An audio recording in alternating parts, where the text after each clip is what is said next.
Bonjour. Ce cours concerne les étudiants de 6e année de médecine pour leur module d'ORL. L'intitulé du cours « Diagnostic des surdités ». Pour commencer, on va définir les objectifs du cours.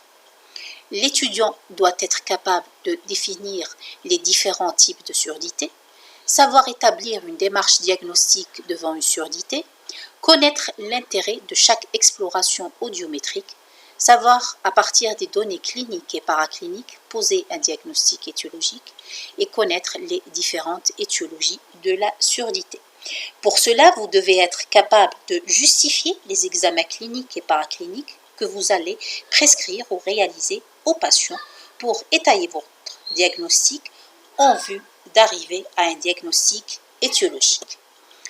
Donc, le plan du cours comprendra une définition et des généralités, un rappel anatomique et physiologique de l'appareil auditif, le diagnostic positif, un diagnostic différentiel, le diagnostic étiologique et une conclusion pour terminer.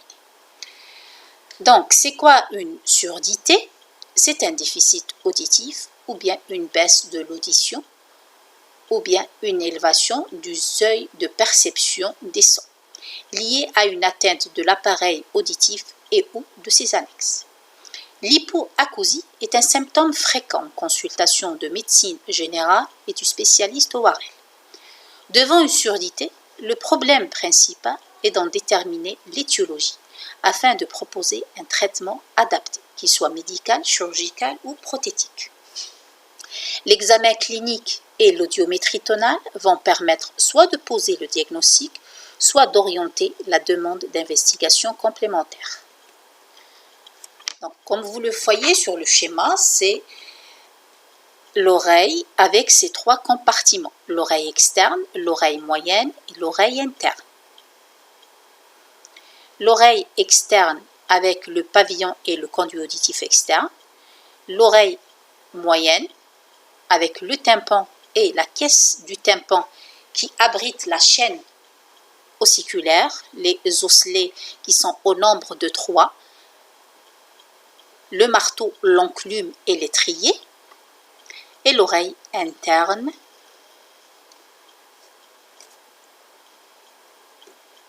donc l'oreille, comme vous voyez sur ces coupes scanographiques, au sein du haut rocher de la pyramide pétreuse. L'oreille externe avec le pavillon qui capte et amplifie les sons. Le conduit auditif externe qui dirige les sons vers le tympan. Et l'onde sonore qui va faire vibrer la membrane tympanique. Donc le tympan, il va vibrer et il met en action la chaîne des osselets. Comme vous le voyez sur le schéma, cette onde acoustique sonore est transformée en onde vibratoire dirigée vers l'oreille interne.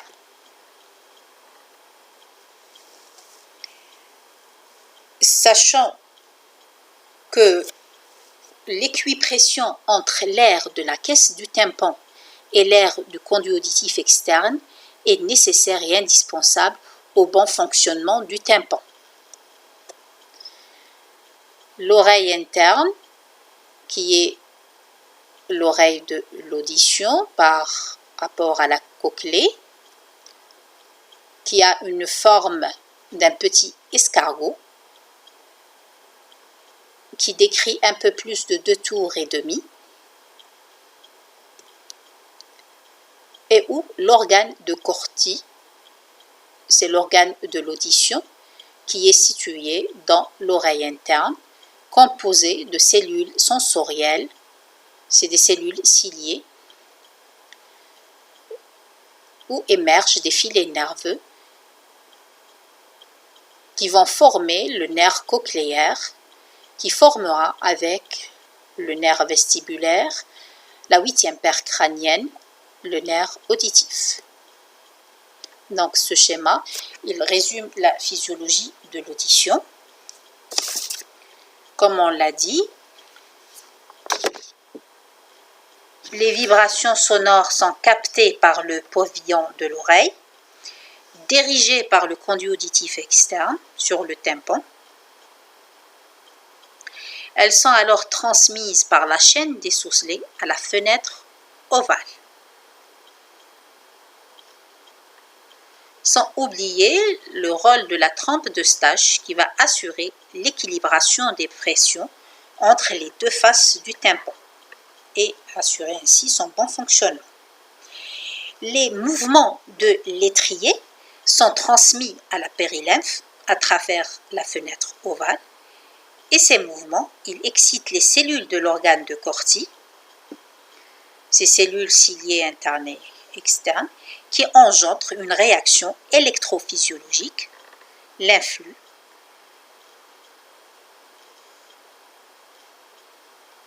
et qui est transmis vers les voies nerveuses auditives. Vers l'aire 41 de Brodmann au niveau du cortex auditif, au niveau des hémisphères droite et gauche, qui sont les centres de l'audition. Donc le son va stimuler l'oreille de deux manières, soit par voie de la conduction aérienne, soit par la voie de la conduction osseuse.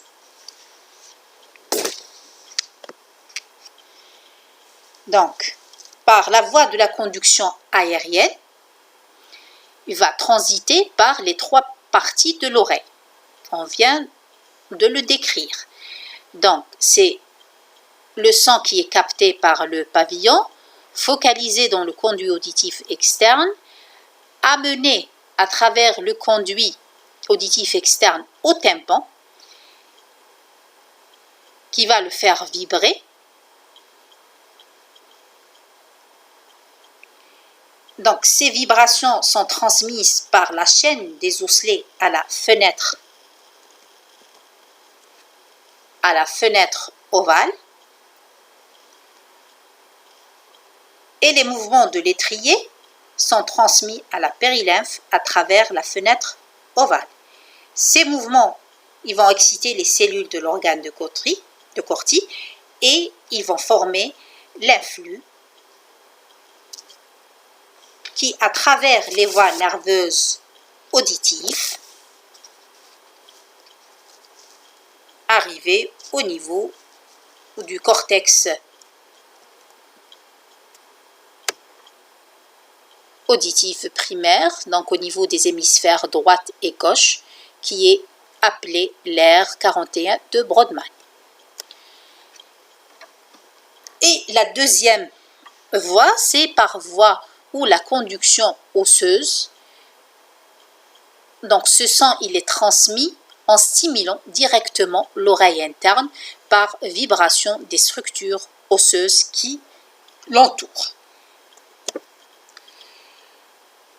Le son, il est défini par une intensité qui est exprimée par les décibels et une fréquence qui est exprimée par le hertz. Donc, vous voyez sur ce graphe, donc, il y a les fréquences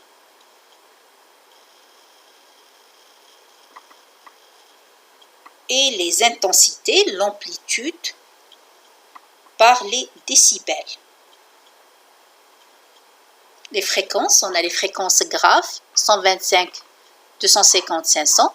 Les fréquences moyennes, 500, 1000, 2000 et 3000, 4000, 6000, 8000, c'est des fréquences aiguës.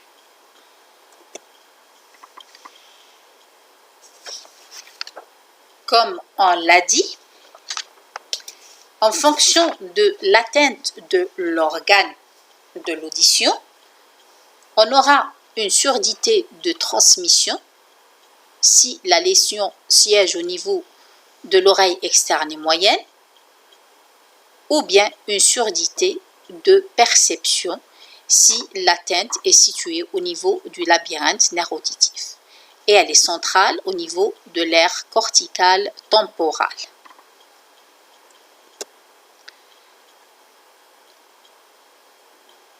Les stratégies diagnostiques, elles diffèrent selon que l'atteinte auditive, elle touche l'enfant ou l'adulte et qu'elle soit unie ou bilatérale. Insistons sur l'interrogatoire. C'est une étape très importante et capitale. Il doit être bien conduit et précisera tous les éléments et les caractéristiques de cette perte auditive. L'âge du sujet, le mode de début, brutal ou progressif, la date de survenue, l'évolution, si elle est permanente ou fluctuante, son retentissement social, l'unilatéralité ou la bilatéralité des troubles,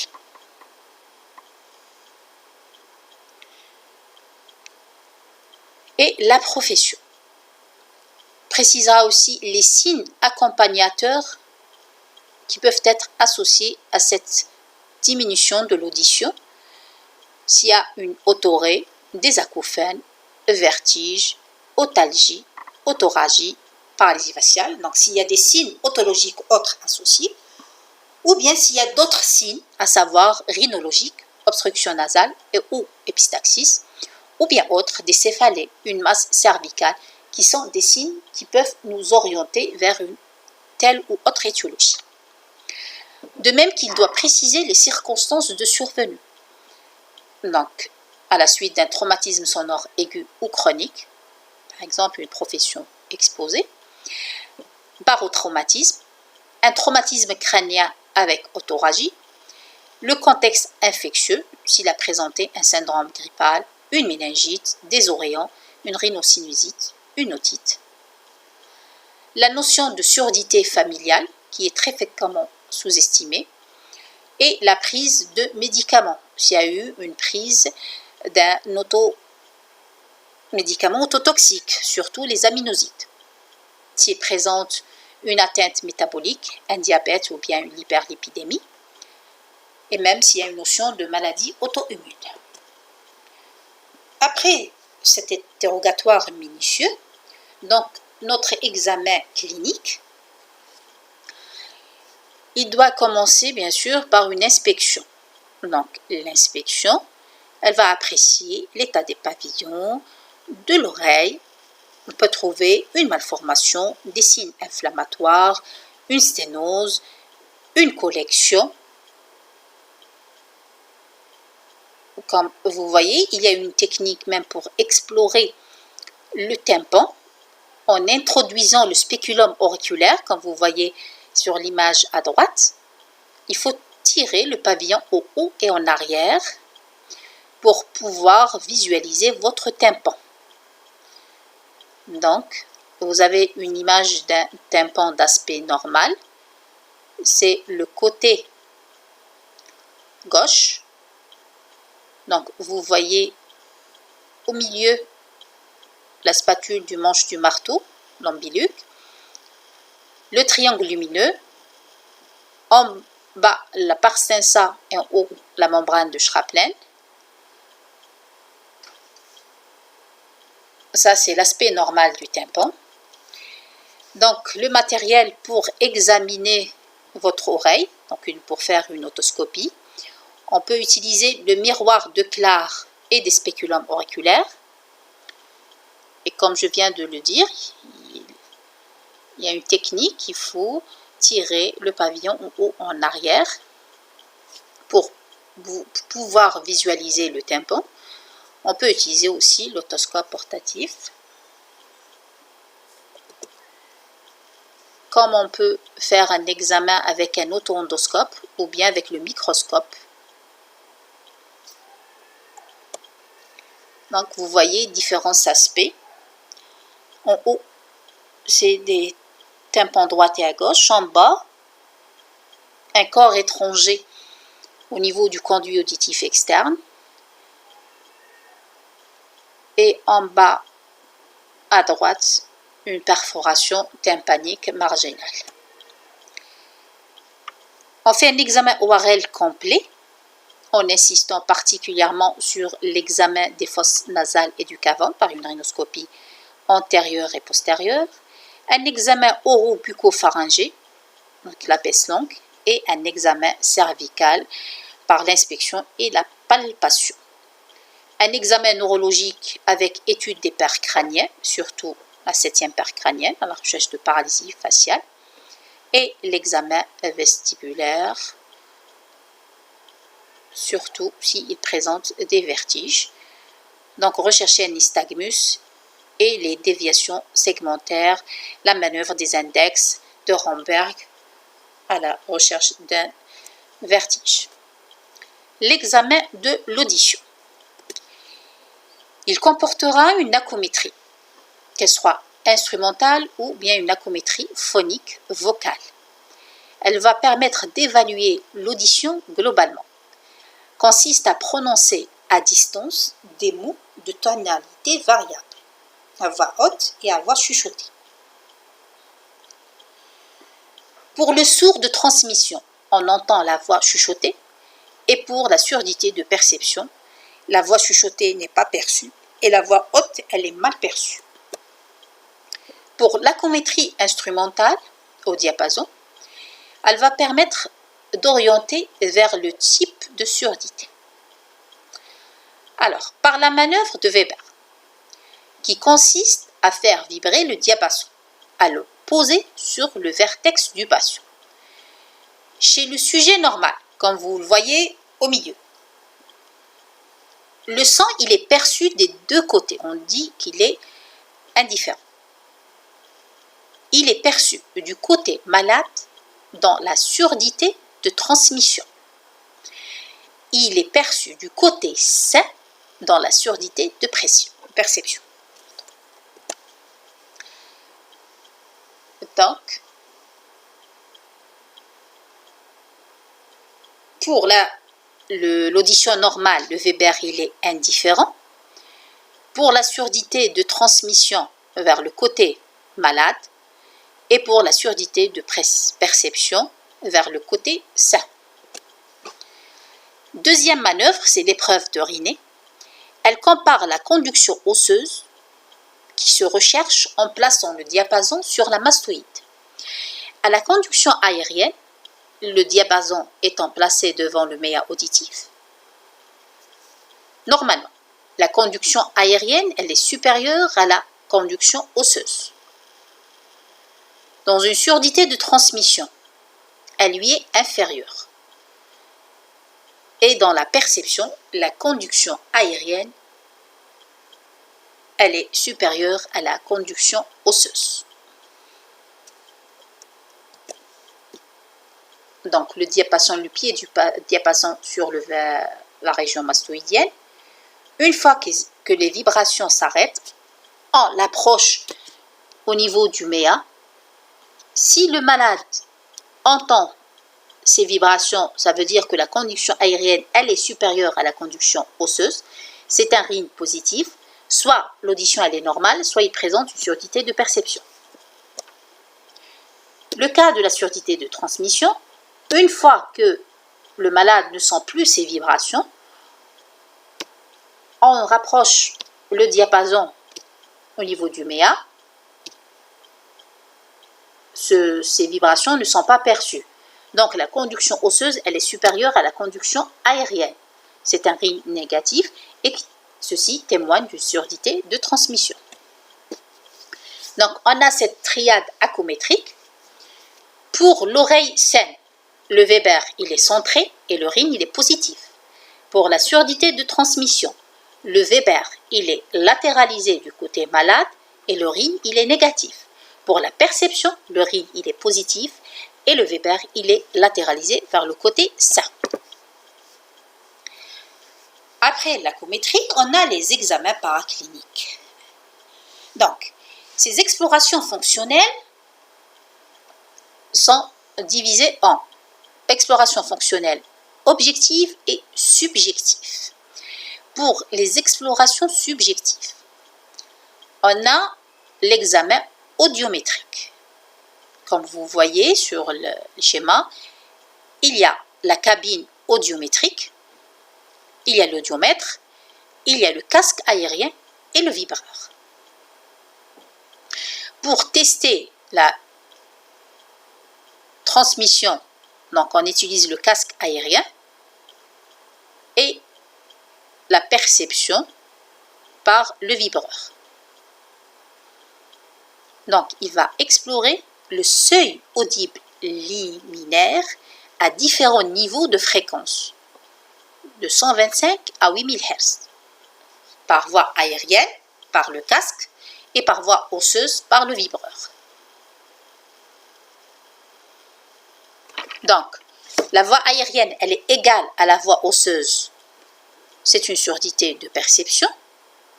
Et si la vibration, ou plutôt la voie aérienne, elle est inférieure à la voie osseuse, donc c'est une surdité de transmission. Cet examen subjectif, qui est l'audiométrie tonale liminaire, il va permettre de confirmer le type de surdité et de chiffrer le déficit auditif. L'âge à explorer, plus de 6 ans, qu'il soit coopératif, s'assurer au préalable de l'absence d'un obstacle dans le méao acoustique externe, un bouchon de cérumen, un corps étranger. Il va explorer les seuils de l'audition de son pur à toutes les fréquences au niveau de chaque oreille. On commence par l'oreille la moins sourde et on commence par la première fréquence à 1000 Hz. Pour la normale, il y a une superposition des deux courbes osseuses. Pour la transmission, il y a un écart entre les deux courbes. On dit que le RIN il est ouvert, correspond au RIN négatif à l'eucométrie. Et pour la surdité de perception, les deux courbes sont également abaissées et non dissociées. Une superposition, mais ils sont abaissés. Le RIN, il est dit positif. Pour la surdité mixte, la conduction osseuse, elle est supérieure à la conduction aérienne, mais en même temps, elles sont abaissées. Donc, vous voyez ici une surdité normale, donc les deux courbes sont superposées. Une surdité de transmission, la courbe osseuse, elle est normale, elle est supérieure à la courbe aérienne en bleu qui est abaissée. Une surdité de perception, les deux courbes sont abaissées, mais superposées. La courbe aérienne et osseuse. Ici, c'est une surdité mixte.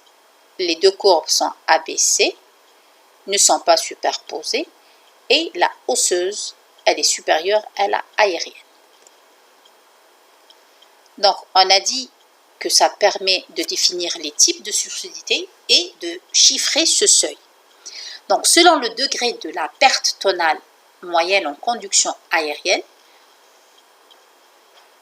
on les classe en surdité légère entre 20 et 40 décibels, surdité moyenne entre 40 et 60 décibels, sévère 70-90, profonde plus de 90, écophose plus de 120 décibels. Et selon le type, on différencie la surdité de perception par atteinte de l'oreille interne, cochléaire auditif et les voies auditives centrales, la surdité de transmission par lésion de l'oreille externe et de l'oreille moyenne, et mixte associant une atteinte de l'appareil de transmission et l'appareil neurosensoriel.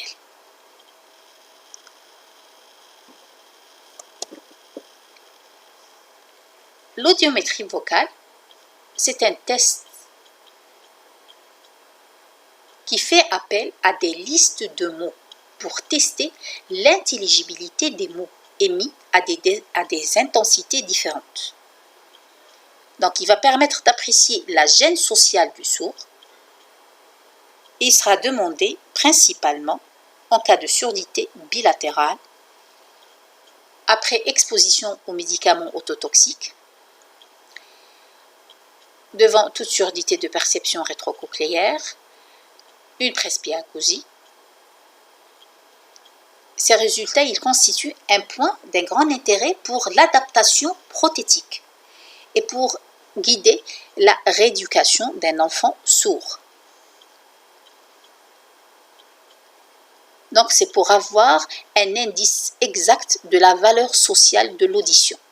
Donc, apprécier la gêne sociale. Particularité de l'audiométrie subjective de l'enfant. Les techniques audiométriques, ils doivent être adaptées à l'âge de l'enfant. Donc, il s'agit de stimulation tonale ou vocale, selon l'âge. Donc, chez le nouveau-né, on peut faire des tests au babymètre, des tests aux jouets sonores calibrés, qui utilisent le réflexe d'orientation investigation. Donc, à partir de 4 à 5 mois, et à partir de l'âge de 6 à 8 mois, le réflexe d'orientation conditionnée. Pour les stimulations vocales, on peut utiliser le prénom, des tests aux images, des listes des mots avec l'enfant, et on peut tester la voix aérienne au casque à partir de 3 ans. À côté de ces explorations fonctionnelles subjectives, il y a les explorations fonctionnelles objectives. L'impédance-émétrie, qui comprend la tympanométrie et le réflexe stapédien. La tympanométrie, elle étudie les variations d'élasticité du système tympano-ossiculaire. C'est selon les variations de pression exercées dans le méa acoustique externe. Et le réflexe stapédien, il étudie les variations lors de la stimulation sonore de forte intensité.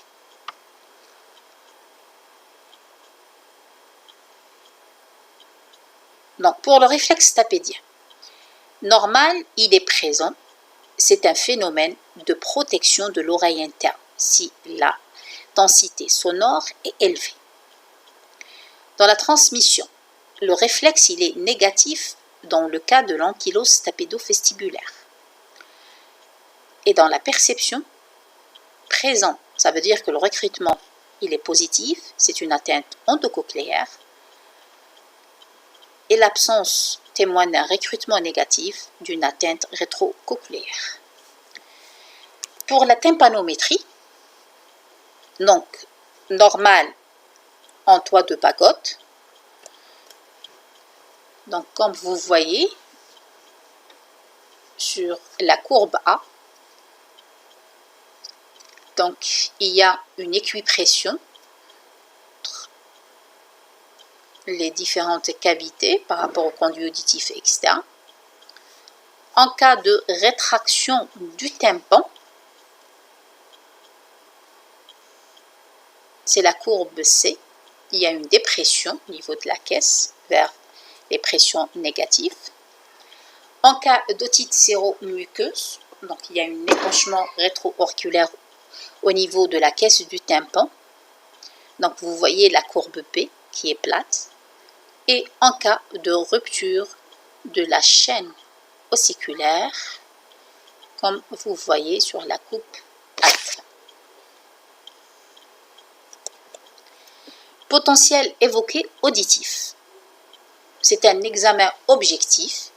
Il permet de confirmer le diagnostic de surdité, éliminer les simulations. Donc, c'est les gens qui font semblant de ne pas entendre. Il peut se faire dès l'âge de 6 mois. Et surtout demander devant des surdités de perception pour distinguer entre la surdité endo et rétro-auriculaire. Donc, c'est le potentiel évoqué auditif, la courbe. Il précise le seuil auditif de manière objective. Il étudie les latences des ondes auditives.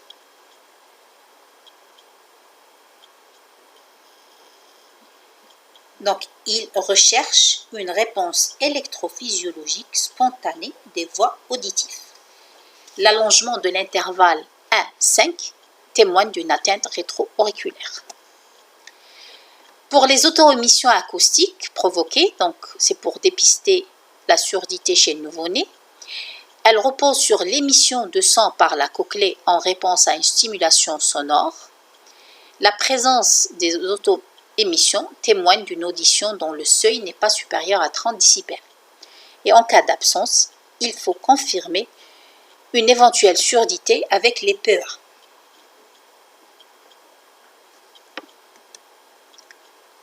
Les résultats des méthodes objectives doivent être concordants avec ceux des méthodes subjectives.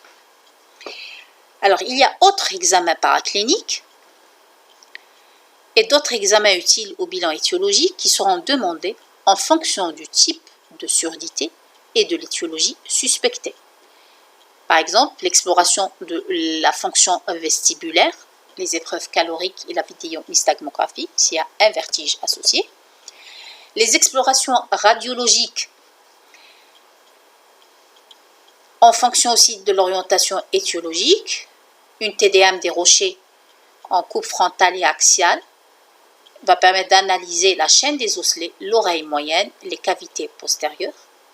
L'IRM avec injection de gadolinium des angles pontocérébelleux à la recherche d'une lésion rétro-auriculaire, une lésion tumorale, que ce soit un neurinome, l'acoustique ou bien méningiome ou autre tumeur.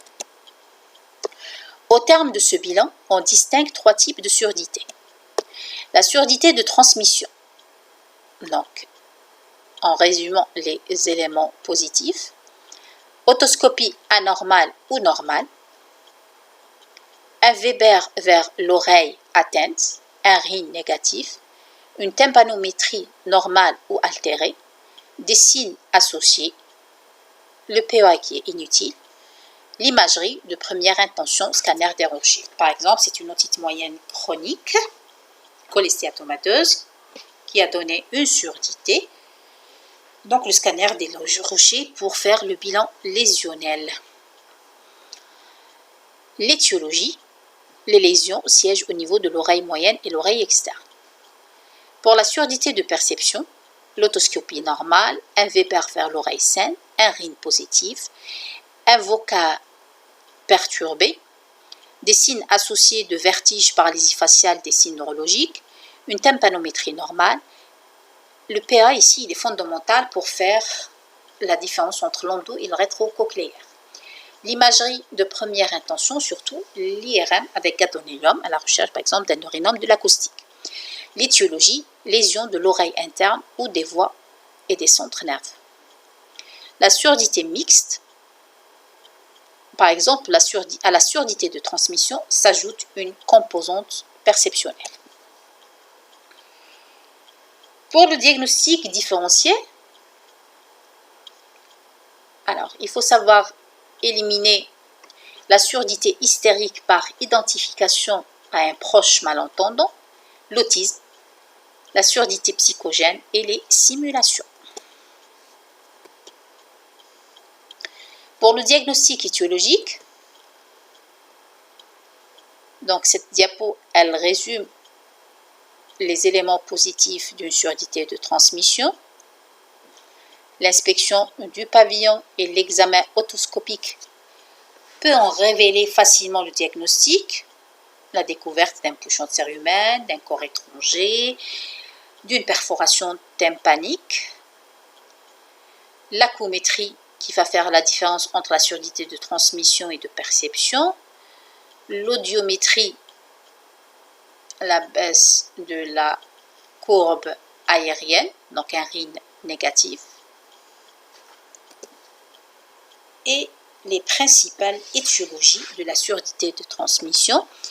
Comme elle a dit, c'est l'atteinte de l'oreille externe ou moyenne. Donc on va commencer par les pathologies de l'oreille externe, qu'il s'agit d'une obstruction mécanique par un bouchon de cérumen ou bouchon épidermique, mais elle doit rester un diagnostic d'élimination, parce que la perte n'est pas aussi importante et la gêne n'est pas importante. Il peut s'agir d'un corps étranger dans le conduit ou bien une malformation congénitale, la simple inspection qui peut permettre le diagnostic. L'étiologie infectieuse, soit c'est des otites externes, soit une otite externe maligne, soit inférente. Étiologie tumorale, bénigne, exostose du conduit, ostéome du conduit, un polype et un cholestéatome du conduit. La pathologie maligne, dans la TDM et l'IRM, permet un bilan d'extension du rocher et des tissus mous, qu'il s'agit d'un carcinome épidermoïde ou bien d'épithélioma basocellulaire ou spinocellulaire. Il y a l'étiologie traumatique, exemple une amputation du pavillon. Donc, récapitulant les étiologies de la surdité de transmission par atteinte de l'oreille externe, qu'il s'agit d'une obstruction mécanique, d'une étiologie infectieuse, tumorale ou bien traumatique. Donc ici, vous voyez bien la malformation du pavillon de l'oreille. Ici, la présence d'un bouchon de cérumen.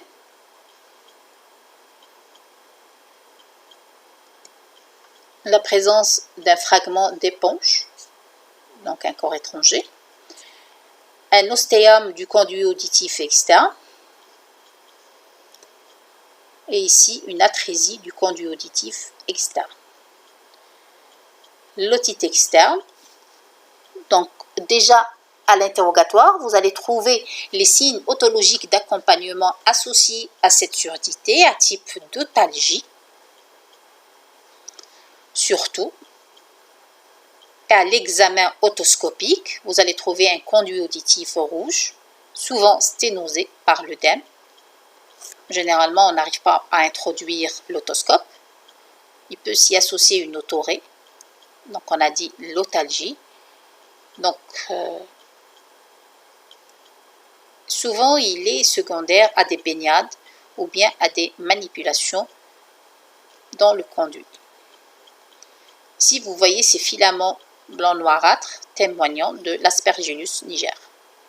C'est une otomycose. La pathologie tumorale, donc vous voyez ici, ces lésions bourgeonnantes au niveau du conduit et l'image scanographique pour faire le bilan lésionnel. Pour la pathologie de l'oreille moyenne, on peut évoquer soit c'est des surdités de transmission à tympan modifié ou normal. Donc, il peut s'agir d'une otite moyenne aiguë. Vous voyez ici un tympan qui est inflammé, rouge, hyperémie, avec un bombement de la perstensa, hypervascularisé. Donc, c'est des inflammations aiguës. Donc, généralement, la surdité, elle est réversible.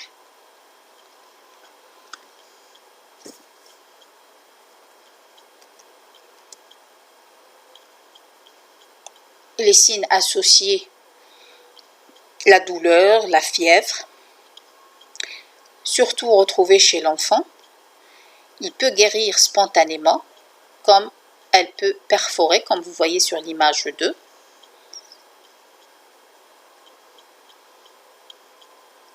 Et l'étiologie, elle peut être virale, une grippe. On peut trouver des bulles sur le tympan.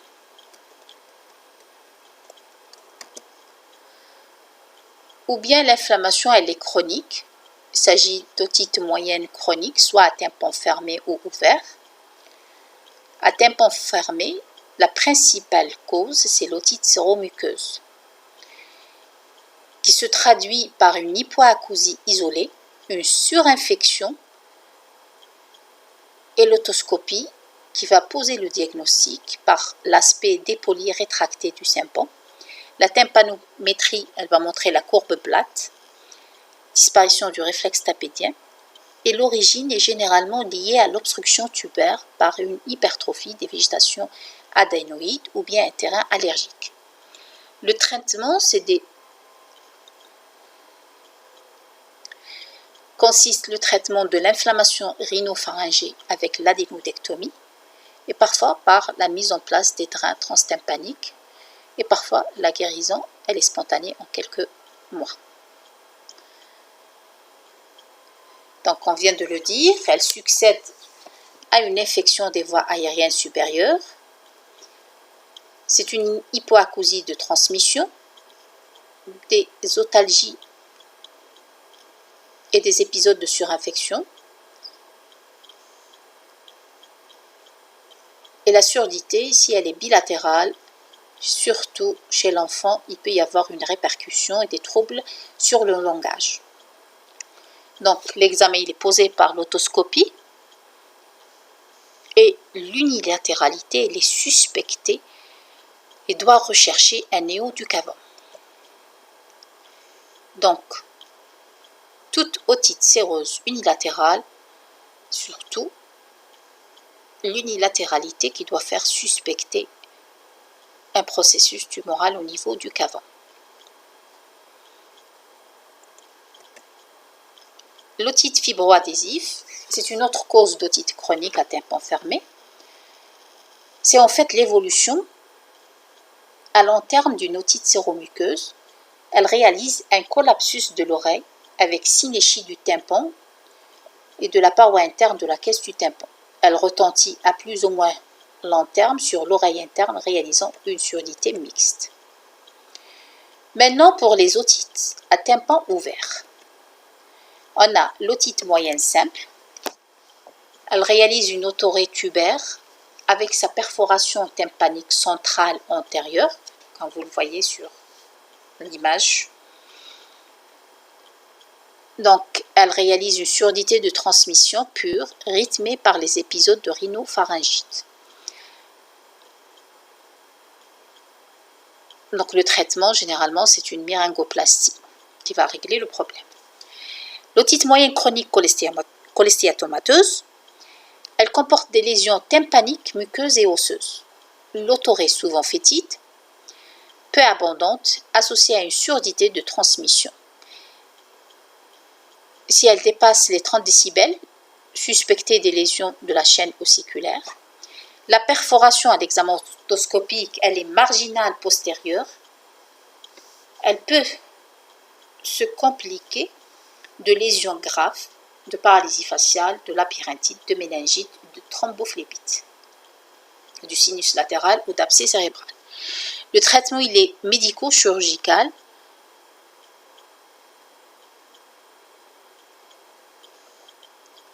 Pour le stade cicatriciel, la surdité est due à des séquelles qui sont variables et paradoxalement minimes malgré des altérations structurales de l'oreille moyenne.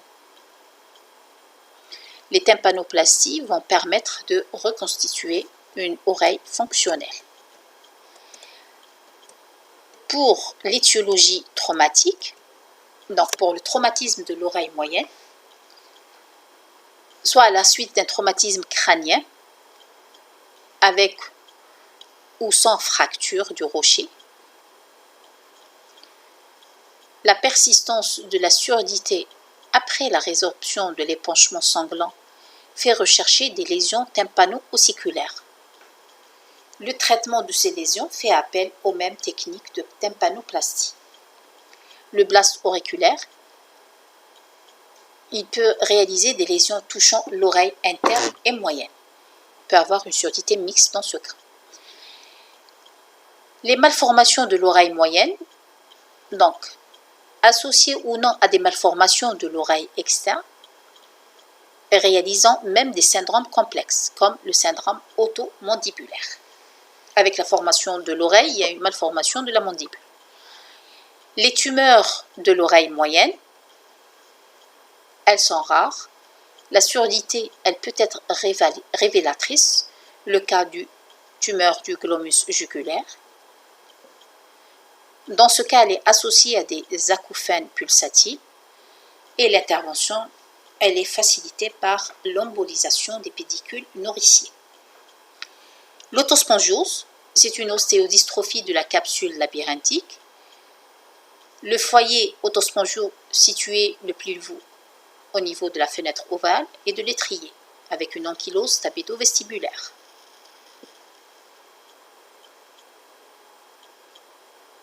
La transmission, elle est au début pure, mais l'atteinte labyrinthique se développe progressivement et domine le pronostic fonctionnel à long terme. Le traitement il est chirurgical en raison des bons résultats par la platinotomie et interposition d'un piston de téflon. Donc ce schéma résume les différentes étiologies de la surdité de transmission par atteinte de l'oreille moyenne. Donc en fonction de l'examen otoscopique, que le tympan soit pathologique ou normal. Pathologique, un tympan fermé dominé par l'otite séromuqueuse ou bien dans un tableau aigu d'otite moyenne aiguë. Et les otites séquelaires, s'il y a un traumatisme du rocher ou bien une tumeur ou une malformation congénitale. Les tympans ouverts, soit c'est la pathologie aiguë ou bien la pathologie chronique, avec l'otite moyenne chronique simple, cholestéatomateuse tuberculeuse, et le tympan normal, le cas des otites séromuqueuses, le cas de l'autospongiose, du syndrome du marteau fixé, disjonction ossiculaire, les malformations et les causes traumatiques. Maintenant, pour les surdités de perception, donc par atteinte de l'oreille interne des voies cochléo-vestibulaires, il peut s'agir soit d'une surdité endocochléaire ou bien rétrocochléaire. Pour les surdités endocochléaires, elles se caractérisent par une baisse de la courbe osseuse, donc à l'audiométrie tonale, et avec un recrutement. Il y a des surdités brusques, c'est des surdités brutales, surviennent de façon isolée. Quelquefois, des bourdonnements, voire une plénitude de l'oreille précèdent la surdité. Le tympan qui est normal, les épreuves audiométriques, ils confirment l'atteinte de l'oreille interne qui prédomine sur les aigus. Le recrutement, il est net et deux étiologies sont invoquées, vasculaire et infectieuse. L'occlusion vasculaire, à part athérosclérose, un spasme, et labyrinthite virale peut être incriminée s'il y a notion d'épisode rhinopharyngé dans les jours précédant la surdité. C'est une urgence otologique. Le traitement doit être entrepris en milieu hospitalier, vasodilatateur, corticothérapie, antiviraux, oxygénothérapie et vitaminothérapie. Pour la deuxième étiologie, la surdité toxique, ce sont avant tout des intoxications médicamenteuses par des antibiotiques, la série des aminoglucosides. C'est une surdité donc bilatérale, prédominant sur les aigus. On incrimine la néomycine, même par voie locale, et la kanamycine, streptomycine, la gentaline. D'autres médicaments sont aussi incriminés, mais moins fréquemment, les quinines et certains dérivés salicylés. Le traitement est préventif. Troisième étiologie, la presbyacousie. C'est une altération physiologique et bilatérale de l'audition qui apparaît vers 50 à 60 ans, qui s'aggrave ensuite progressivement. La courbe, elle chute sur les aigus, elle s'accompagne parfois d'acouphènes. Le traitement, on utilise des vasodilatateurs périphériques et une vitaminothérapie pour ralentir cette affection. Et même la prothèse auditive. Maladie de Ménière, due à un hydrops labyrinthique, elle donne une surdité de perception qui n'est pas caractérisée par sa courbe ascendante en début d'évolution. Elle touche d'abord les graves, puis la courbe s'horizontalise, atteignant 60 à 90 décibels. Le diagnostic il est facile quand il existe de grandes crises vertigineuses typiques, précédées d'acouphènes, annonçant le vertige rotatoire. Et l'évolution se fera par crise. Les surdités de perception infectieuse et inflammatoire, les labyrinthes toxiques aigus ou séreuses, en rapport à un foyer inflammatoire ou infectieux de voisinage. Donc ces labyrinthites aigus suppurés traduisent l'envahissement bactérien de l'oreille interne, de même que l'oreille moyenne, l'otite moyenne chronique cholestéatomateuse sont l'une des principales causes et ces surdités sont asymétriques, presque toujours sévères. Donc les surdités d'origine virale, les labyrinthites virales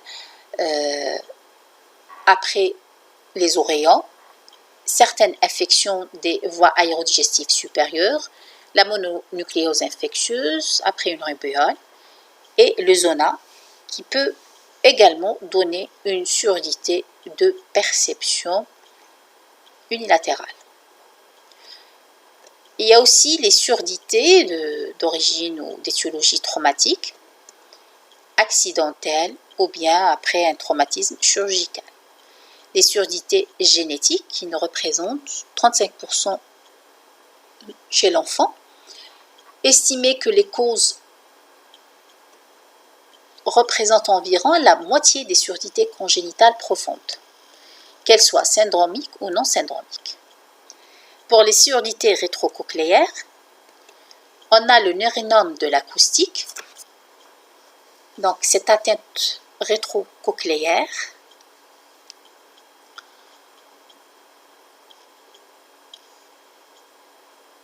comme vous voyez sur l'image, c'est une IRM avec injection de produit de gadolinium. Le diagnostic, il est évoqué devant une surdité de perception unilatérale, parfois d'acouphène.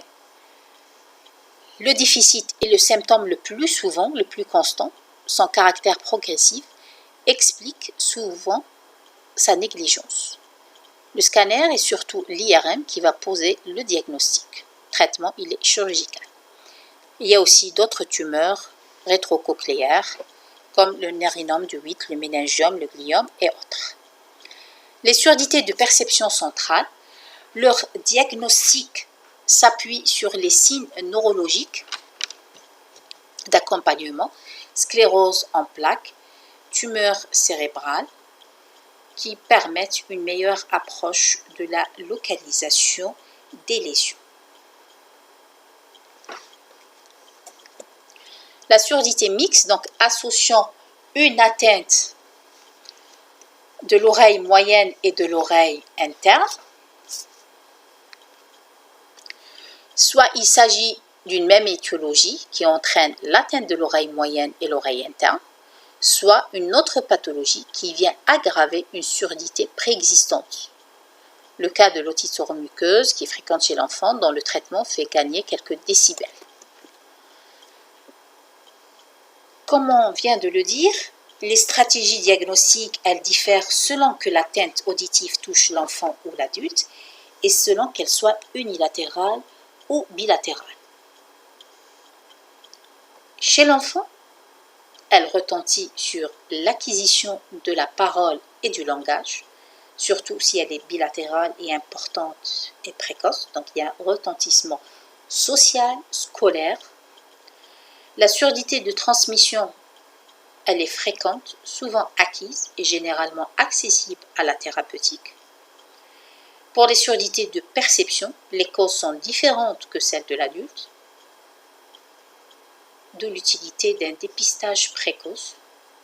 Les auto-émissions doivent être effectuées chez les enfants, plutôt les nouveau-nés à risque de surdité, et un retard d'acquisition du langage oral, un trouble du comportement et plus tard des difficultés scolaires doivent faire vérifier l'audition.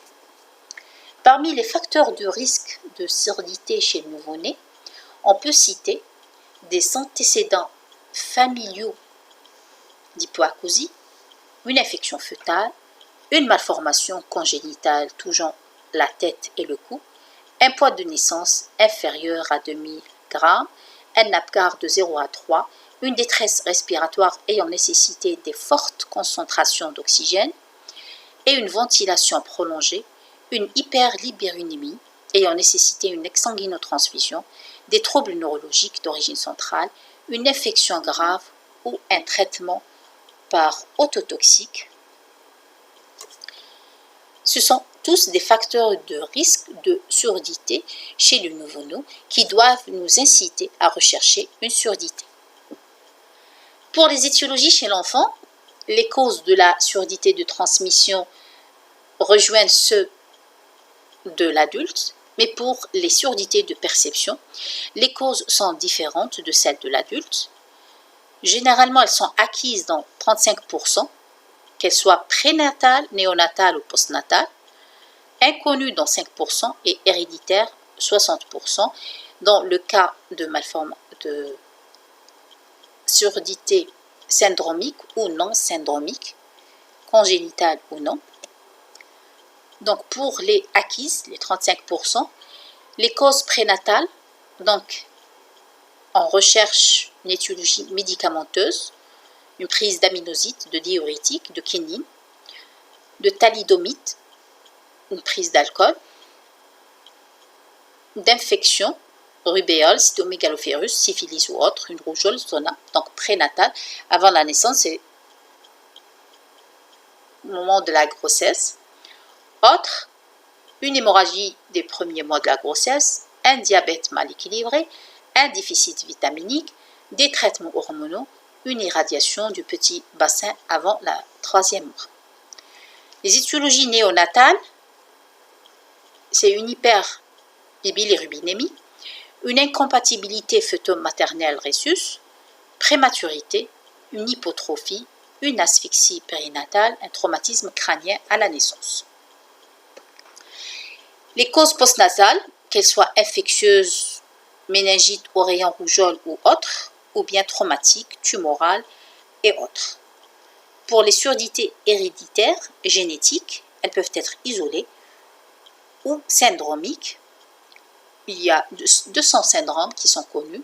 Les plus fréquents sont le syndrome de Pédrat, associant un goitre thyroïdien à la surdité, et le syndrome du Cher, associant une rétinite pigmentaire plus la surdité. Pour conclure, l'hypoacousie est un symptôme fréquent en consultation. L'examen a 2 objectifs. Premièrement, déterminer le type de surdité. Deuxièmement, déterminer son étiologie. Une fois le diagnostic étiologique établi, un traitement adéquat peut être proposé permettant une meilleure intégration sociale. Chez l'enfant, elle retentit sur l'apprentissage du langage, modifiant son comportement psycho-affectif et intellectuel, d'où la nécessité d'un dépistage précoce. Je vous remercie pour votre attention et merci.